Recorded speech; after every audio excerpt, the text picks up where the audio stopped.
তো বন্ধুরা আপনারা সবাই জানেন যে পশ্চিমবঙ্গে ইতিমধ্যে এসআইআর কিন্তু শুরু হয়ে গেছে এবং অফলাইনের সঙ্গে সঙ্গে অনলাইন আবেদন কিন্তু শুরু হয়ে গেছে। এখন আপনি বাড়িতে বসেই অনলাইন থেকেও এসআইআর এর জন্য আবেদন করতে পারবেন। তো সেই জন্য আজকে ভিডিওতে আপনাদের দেখাবো ভোটার এসআইআর এর জন্য আপনি অনলাইন আবেদন কীভাবে করবেন, তার স্টেপ বাই স্টেপ প্রসেস দেখিয়ে দেবো, অথবা আবেদন করতে কী কী নতুন নিয়ম রয়েছে, কী কী নতুন নিয়মের মাধ্যমে সেই নিয়মগুলি ফলো করে কীভাবে আপনি অনলাইন আবেদন করবেন তার স্টেপ বাই স্টেপ প্রসেস দেখিয়ে দেবো, এবং আবেদন করতে কী কী ডকুমেন্টস লাগছে, অথবা অনেকের কিন্তু বিভিন্ন রকম সমস্যা আছে, যেরকম তো নেটওয়ার্ক ইস্যু আসছে, অথবা অনেকের কিন্তু বাবার নাম ভুল দেখাচ্ছে এবং ফর্মটা সাবমিট করার পর যে কোনো রকম রিসিভ কিন্তু শো হচ্ছে না। তো সেক্ষেত্রে কী করবেন, সেক্ষেত্রে তাদের কী করতে হবে, অথবা ফটো আপলোড হচ্ছে না, অথবা একটা মোবাইল নাম্বার সমস্ত ভোটার কার্ডের সঙ্গে লিঙ্ক থাকলে কি আবেদন করা যাবে, এই জন্য বাবার নাম ভুল আসছে। তো সেক্ষেত্রে বিভিন্ন মানুষের বিভিন্ন রকম সমস্যা কিন্তু রয়েছে। তো সেই জন্য আজকের ভিডিওতে আপনাদের অনলাইন আবেদন পদ্ধতিও দেখিয়ে দেবো এবং সঙ্গে আপনাদের সমস্ত রকম ডাউট ক্লিয়ার করে দেবো এই ভিডিওর মাধ্যমে। সেই জন্য ভিডিওটা প্রথম থেকে শেষ পর্যন্ত অবশ্যই দেখবেন মনোযোগ সহকারে, এবং আমাদের চ্যানেলে প্রথমবার ভিজিট করে থাকলে আমাদের চ্যানেলটিকে সাবস্ক্রাইব করে রাখুন এবং পাশে থেকে বেল আইকনটিকে অবশ্যই প্রেস করে রাখুন। তো চলুন আজকে ভিডিওটা শুরু করা যাক। তো প্রথমত ভোটার কার্ডে এই যে অফিসিয়াল ওয়েবসাইট voters.eci.gov.in এখানে চলে আসবেন। এই লিঙ্ক ভিডিও ডিসক্রিপশনে প্রোভাইড করে দেবো, সেখান থেকে ডাইরেক্ট এখানে চলে আসবেন। চলে আসার পর এখানে দেখতে পাচ্ছেন এসআইআর 2026 ফিল্ড ইনুমিনেশন ফর্ম, এই অপশান কিন্তু আপনি ক্লিক করবেন। এই অপশানে ক্লিক করে দেওয়ার সঙ্গে সঙ্গে আপনার সামনে লগ ইনের পেজ কিন্তু ওপেন হয়ে যাবে। এবার যারা আগে থেকে কিন্তু যে আইডি পাসওয়ার্ড ক্রিয়েট হয়ে আছে, যাদের ভোটার সার্ভিস পোর্টালে আগে থেকে সাইন আপ হয়ে আছে, তারা কিন্তু সেই যে মোবাইল নাম্বার দিয়ে লগ ইন করবেন, এবং যারা নতুন তারা কী করবেন, সাইন আপ অপশানে ক্লিক করবেন। সাইন আপ অপশানে ক্লিক করে এখানে মোবাইল নাম্বার, ইমেল আইডি বসিয়ে আপনার নাম এবং ভোটার নাম্বার বসিয়ে এখানে সাইন আপ আপনি করে নেবেন। ঠিক আছে, তো আমার অলরেডি কিন্তু সাইন আপ হয়ে আছে, সেই জন্য লগ ইন করবো। সেই জন্য কী করবো, এখানে লগ ইন বাটনে ক্লিক করলাম। লগ ইন বাটনে ক্লিক করে দেওয়ার সঙ্গে সঙ্গে তারপর কিন্তু লগ ইন পেজ আপনার সামনে ওইভাবে ওপেন হয়ে যাবে। এরপর মোবাইল নাম্বার ক্যাপচা বসিয়ে রিকোয়েস্ট ওটিপি বাটনে ক্লিক করে দেওয়ার সঙ্গে সঙ্গে মোবাইল নাম্বারে একটা ওটিপি যাবে, সেই ওটিপিটা এখানে বসিয়ে দেবেন এবং ভেরিফাই অ্যান্ড লগ ইন বাটনে ক্লিক করবেন। ঠিক আছে, তো ওটিপিটা সঠিকভাবে বসিয়ে দেওয়ার পর ভেরিফাই অ্যান্ড লগ ইন বাটনে ক্লিক করে দেওয়ার সঙ্গে সঙ্গে আপনার সামনে কিন্তু ড্যাশবোর্ডটি ওপেন হয়ে যাবে। এবার আপনি একটা আইডি তৈরি করে আপনার পরিবারের সবার আবেদন করতে পারেন, কোনো সমস্যা নেই। তারপরে এখানে ফিল ইনফরমেশন ফর্ম, এই অপশানে আপনি ক্লিক করবেন। এই অপশানে ক্লিক করে দেওয়ার সঙ্গে সঙ্গে তারপরে কিন্তু অনলাইন অ্যাপ্লিকেশনের পেজে আপনাকে নিয়ে চলে যাওয়া হবে। দেখতে পাচ্ছেন যে এসআইআর 2026 অনলাইন ফর্ম। এরপর আপনি কী করবেন, এখানে সিলেক্ট স্টেট এই অপশানে কিন্তু আপনি ক্লিক করবেন। এই অপশানে ক্লিক করে আপনাকে ওয়েস্ট বেঙ্গল সিলেক্ট করে নিতে হবে। ঠিক আছে, যেহেতু আপনি ওয়েস্ট বেঙ্গলের এসআইআর জন্য অনলাইন আবেদন করতে চান, সেক্ষেত্রে ওয়েস্ট বেঙ্গল এখানে সিলেক্ট করবেন। করে দেওয়ার পর এখানে যে এপিক নাম্বারটা অর্থাৎ ভোটার কার্ড নাম্বারটা সঠিকভাবে বসিয়ে সার্চ বাটনে ক্লিক করবেন। যার জন্য আবেদন করছেন তার ভোটার কার্ড নাম্বারটা বসিয়ে সার্চ বাটনে ক্লিক করে দেওয়ার সঙ্গে সঙ্গে তার ভোটার কার্ডের সমস্ত ডিটেলস কিন্তু আপনার সামনে এইভাবে কিন্তু শো হয়ে যাবে। দেখতে পাচ্ছেন এখানে আপনার ভোটার কার্ডের নাম, অ্যাড্রেস, সমস্ত ডিটেলস শো হয়ে গেল। এবার এখানে অনলাইন আবেদন করার জন্য দুটো কন্ডিশন রয়েছে। এখানে বলা হয়েছে যে এই ভোটার কার্ডে যেই নামটা রয়েছে সেই নামটা যদি আধার কার্ডের সঙ্গে ম্যাচ খায়, সেক্ষেত্রে আপনি অনলাইন আবেদন খুব সহজে করতে পারবেন, এবং সঙ্গে এই যে ভোটার কার্ডের সঙ্গে মোবাইল নাম্বার কিন্তু লিঙ্ক থাকতে হবে। ঠিক আছে, তবেই আপনি অনলাইন আবেদন করতে পারবেন, এবং সঙ্গে আপনার আধার কার্ডের সঙ্গে মোবাইল নাম্বারও লিঙ্ক থাকতে হবে। ঠিক আছে, এই তিনটি কন্ডিশান কিন্তু আপনাকে ফলো করলে তবেই আপনি অনলাইন আবেদন করতে পারবেন। এবার এখানে বলা আছে ভোটার কার্ডের সঙ্গে যেই মোবাইল নাম্বারটা লিঙ্ক রয়েছে সেই মোবাইল নাম্বারটা বসিয়ে এখানে সেন্ড ওটিপি বাটনে আপনাকে ক্লিক করতে হবে। তো আমার ভোটার কার্ডের সঙ্গে মোবাইল নাম্বার লিঙ্ক রয়েছে, সেই জন্য এই মোবাইল নাম্বারটা এখানে বসিয়ে সেন্ড ওটিপি বাটনে ক্লিক করলাম। সেন্ড ওটিপি বাটনে ক্লিক করে দেওয়ার সঙ্গে সঙ্গে তারপরে কিন্তু সেই মোবাইল নাম্বারে একটা ওটিপি যাবে, সেই ওটিপিটা এখানে বসিয়ে এখানে ভেরিফাই ওটিপি অপশানে ক্লিক করবেন। ভেরিফাই ওটিপি অপশানে ক্লিক করে দেওয়ার সঙ্গে সঙ্গে তারপরে কিন্তু ওটিপিটা ভেরিফাই হয়ে যাবে। ভেরিফাই হয়ে যাওয়ার পর তারপরে কিন্তু নেক্সট পেজ আপনার সামনে ওপেন হয়ে যাবে। এবার এখানে দেখতে পাচ্ছেন এখানে তিনটি অপশান কিন্তু আপনার সামনে শো হয়ে গেছে, তিনটি ক্যাটাগরি আপনার সামনে শো হয়ে গেছে। এবার কারা কোন ক্যাটাগরি সিলেক্ট করবেন এবারে আপনি মনোযোগ সহকারে দেখে নিন। দেখুন, প্রথম যে ক্যাটাগরিটা বলা হয়েছে, যাদের কিন্তু 2002 সালে ভোটার লিস্টে যাদের নাম রয়েছে তারা প্রথম এই যে ক্যাটাগরিটা সিলেক্ট করবেন। ঠিক আছে, এবার আমার কিন্তু 2002 সালে ভোটার লিস্টে আমার নাম নেই, সেই জন্য কিন্তু এখানে শো হয়ে গেছে। এখানে পাশে একটি লাল একটি ব্র্যাকেটের মধ্যে দেওয়া রয়েছে, দেখতে পাচ্ছেন যে আপনার বয়স কিন্তু যে 38 বছরের কম, সেক্ষেত্রে আপনি এই প্রথম অপশানটা সিলেক্ট করতে পারবে না। কিন্তু যাদের যে 2002 সালে ভোটার লিস্টে যাদের নাম রয়েছে তাদের কিন্তু এই প্রথম অপশানটা সিলেক্ট করতে হবে। প্রথম অপশান সিলেক্ট করে নেওয়ার পর এখানে কিছু ডিটেলস সিলেক্ট করতে হবে, যে 2002 সালে ভোটার লিস্টে কিছু ডিটেলস কিন্তু এখানে আপনাকে সিলেক্ট করতে হবে।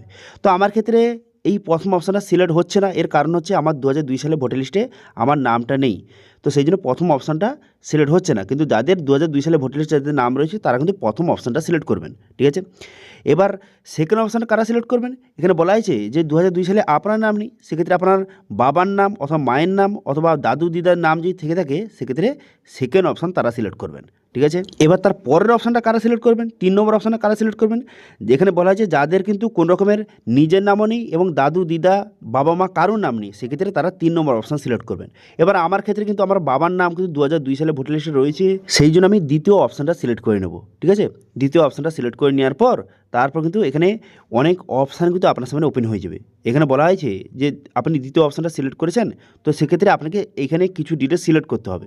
তো কার ডিটেলস সিলেক্ট করবেন, 2002 সালে যার ডিটেলস আপনি সাবমিট করতে চান, এখানে বাবা মা দাদু দিদার মধ্যে কার ডিটেলসটা আপনি সাবমিট করতে চান, কার ডিটেলসটা 2002 সালে ভোটার লিস্টে রয়েছে সেটা আপনাকে সিলেক্ট করতে হবে। তো যেহেতু আমি বাবার ডিটেলস আমি সাবমিট করতে চাই, সেই জন্য বাবার 2002 সালে ভোটার লিস্ট কিন্তু আমি পাশে রাখবো এবং এখানে একে একে সিলেক্ট করে নেব। ঠিক আছে, যে প্রথম স্টেট সিলেক্ট করব, তারপরে অ্যাসেম্বলি, এখানে অ্যাসেম্বলিটা বা অর্থাৎ যে বিধানসভা ক্ষেত্রের নামটা কী রয়েছে সেটা আমি এখান থেকে সঠিকভাবে সিলেক্ট করে নেব। এবার আপনার ক্ষেত্রে আপনি আপনার বাবা মা দাদু দিদা যার ডিটেলস দিয়ে আপনি অ্যাপ্লিকেশন করতে চান তার এখানে 2002 সালে ভোটার লিস্টটা পাশে রাখবেন এবং সেখান থেকে যে অ্যাসেম্বলি নেম এবং পোলিং স্টেশন অর্থাৎ যে কোন বুথে কোন স্কুলে ভোটটা দিয়েছিল সেখানে লেখা রয়েছে 2002 সালে ভোটার লিস্টে, সেখানে সমস্ত ডিটেলস দেওয়া রয়েছে, অংশ নম্বর দেওয়া রয়েছে, ক্রমিক সংখ্যা দেওয়া রয়েছে এবং বিধানসভা ক্ষেত্রের নাম এবং তার নাম্বারগুলি দেওয়া রয়েছে।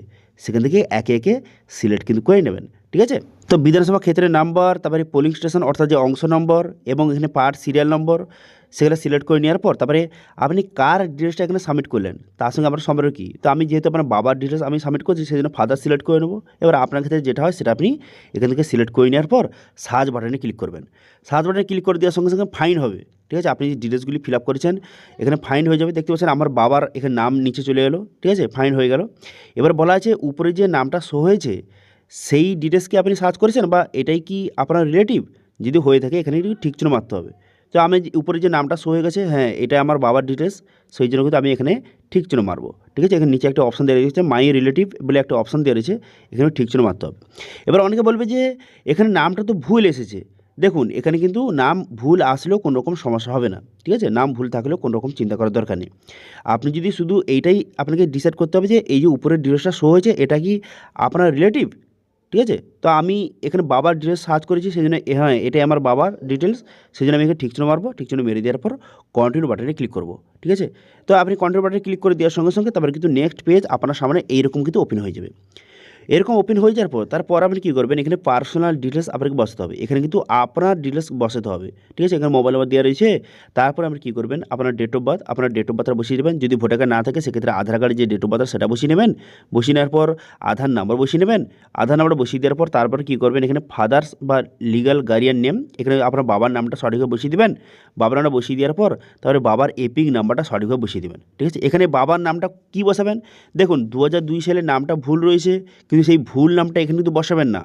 বর্তমানে যে নতুন নামটা সঠিক নামটা আপনার বাবার সেই নামটা কিন্তু বসাবেন এবং বাবার এপিক নাম্বারটা বসিয়ে দেবেন। এবার যদি এপিক নাম্বার না থাকে কোনো কারণে বাবা মারা গেছে সেক্ষেত্রে এপিক নাম্বার নিষ্ক্রিয় হয়ে গেছে, সেক্ষেত্রে এপিক নাম্বার জায়গায় ছেড়ে দেবেন।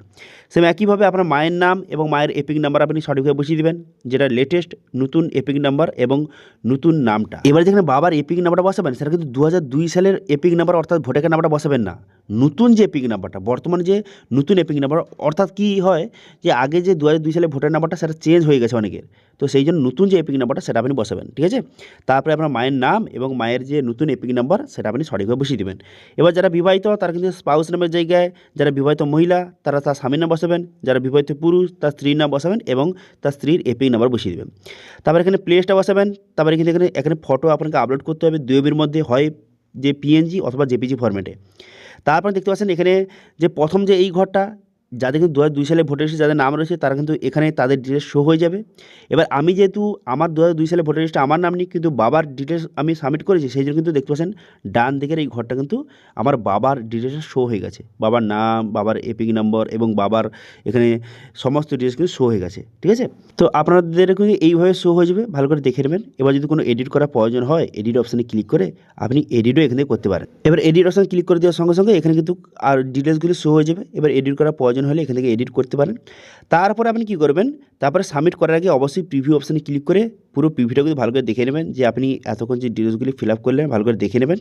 দেখে নেওয়ার পর এরপর কিন্তু এটা আপনি প্রিন্ট আউট করে রাখতে পারেন। অনেকে বলছে যে আমি একটা রিসিপ্ট আমি কি রাখতে পারি, হ্যাঁ এই যে প্রিভিউ যেটা দেখাবে সেটা আপনি প্রিন্ট আউট করে রাখতে পারেন, সেটা পরবর্তী সময় যদি কোনো কাজে লাগে, ঠিক আছে। তারপরে এখানে ঠিক চিহ্ন মারবেন, আই হেয়ার বাই এখানে ঠিক চিহ্ন মেরে আপনি সাবমিট বাটনে ক্লিক করে দেবেন, ঠিক আছে। প্রিভিউটা দেখে নেওয়ার পর তারপর সাবমিট বাটনে ক্লিক করে দেওয়ার সঙ্গে সঙ্গে তারপরে কিন্তু আপনার সামনে যে আধার অথেন্টিকেশনের পেজ কিন্তু ওপেন হয়ে যাবে, ঠিক আছে। সাবমিট বাটনে ক্লিক করে দেওয়ার সঙ্গে সঙ্গে তারপর কিন্তু আধার অথেন্টিকেশন পেজে আপনাকে নিয়ে চলে যাবে। তারপর কিন্তু আপনাকে আধার অথেন্টিকেশন করতে হবে। এরপর আপনি কী করবেন, এরপর কিন্তু আপনাকে আধার নাম্বার সঠিকভাবে বসিয়ে দিতে হবে, ঠিক আছে। এখানে আধার নাম্বারটা আপনি সঠিকভাবে বসিয়ে দিবেন।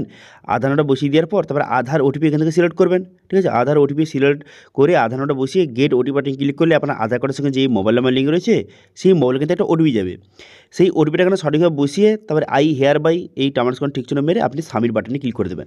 সাবমিট বাটনে ক্লিক করে দেওয়ার সঙ্গে সঙ্গে তারপরে কিন্তু আপনার যে আধার অথেন্টিকেশন কমপ্লিট হয়ে যাবে।